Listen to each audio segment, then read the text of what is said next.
Pelajaran kita yang kedua adalah tentang Pondok Daud zaman dahulu.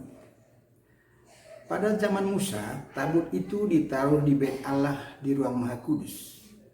Tetapi beberapa waktu kemudian tabut Allah itu pernah berada di tangan bangsa Filistin yang tidak semestinya berada di sana. Lalu Daud merebut tabut itu dari bangsa Filistin dan membawa ke kotanya Yerusalem dan meletakkannya di kemah, di sebuah pondok yang dibuat hanya dari tenda-tenda saja. Pondok Daud ini sangat istimewa karena Daud yang bukan seorang imam boleh masuk untuk berhadapan dengan tabut Allah. Keistimewaan yang lain ialah bahwa rakyat Israel juga dapat masuk berhadapan dengan tabut. Mereka tidak mati, tidak gosong. Inilah Pondok Daud. Inilah Pondok Daud. Wow, dahsyat. Kita dapat membandingkannya dengan Bait Allah yang sebelumnya, yang dibuat oleh misalnya Musa, dan juga Bait Allah buatan Salomo, bahwa yang boleh berhadapan dengan tabut hanyalah seorang imam yang sudah dipilih saja. Kalau bukan imam yang terpilih masuk, pasti gosong. Ya, gosong. Di dalam Bait Allah inilah Daud selalu berhadapan dengan Tuhan, yang membuat Daud sangat mencintai Tuhan, seperti yang dikatakannya. Sebab cinta untuk rumahmu menghanguskan aku. Di dalam Bait Allah ini juga dia mendapatkan pengalamannya untuk menghadapi berbagai badai masalah. Dan dia mendapat rumusan dan berkata, hanya dekat Allah saja aku tenang.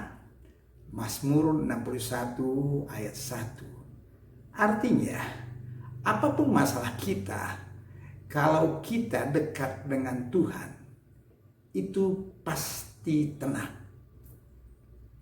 Bertahun-tahun saya berkhotbah tentang Daud. Dan bertahun-tahun saya mencoba belajar merasakan perasaan Daud ini. Apa yang dialaminya? Ya, sebagian memang indah, tetapi sebagian besar pahit. Saya merenungkan bahwa kehidupan yang pahit inilah yang mendorong Daud untuk selalu datang kepada Tuhan. Hidup yang pahit itulah yang membuat Daud sangat melekat dengan Tuhan. Tuhan merindukan untuk setiap umatnya dapat berjumpa dengan Dia tanpa batas. Oleh karena itu dia sudah mencurahkan darahnya di Golgota yang membuat tabir bait suci itu terbelah menjadi dua. Supaya setiap orang yang sudah ditebus oleh darahnya dapat masuk ke ruang Maha Kudus itu. Tetapi masih banyak kita melihat gereja yang tidak membawa jemaat untuk dapat berjumpa dengan Tuhan. Kebanyakan para hamba Tuhan masih lebih suka dia sendiri yang masuk ke ruang Maha Kudus. Dan jemaat ya ada di ruang kudus atau mungkin pelataran.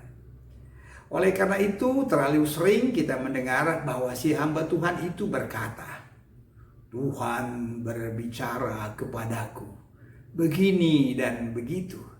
Dan jemaat hanya mengatakan ya, seolah-olah tabir itu hanya terbelah untuk para hamba Tuhan saja. Ingatlah bahwa Dia rindu terhadap engkau dan saya.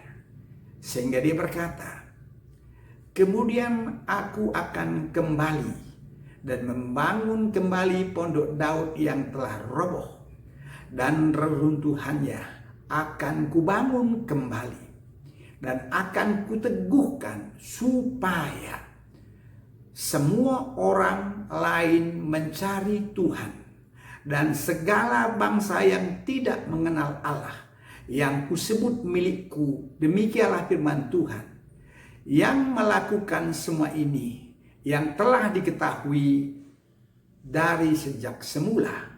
Kisah Para Rasul 15 ayat 16 dan 17. Demikianlah pelajaran pada pertemuan yang kedua ini. Kita akan bertemu kembali dalam pelajaran yang ketiga. Amin.